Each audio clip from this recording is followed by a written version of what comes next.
குக்கு with கோமாளியில் இந்த வாரம் chef Damu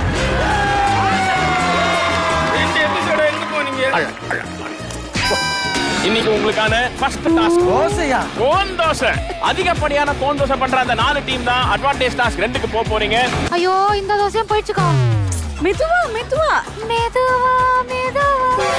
GRB நெய் மற்றும் பிரீத்தி அல்கோர் சிம்னி வழங்கும் cook with Komali season 2 powered by Dazzler இட்டானா, BMD TNT கம்பிகள், கார்டியா அட்வான்ஸ்டு நல்லெண்ணெய் மற்றும் ஹமா. சனி மற்றும் ஞாயிறு மாலை 6:30க்கு உங்கள் விஜய் மற்றும் டிஸ்னி பிளஸ் ஹாட் ஸ்டாரில்.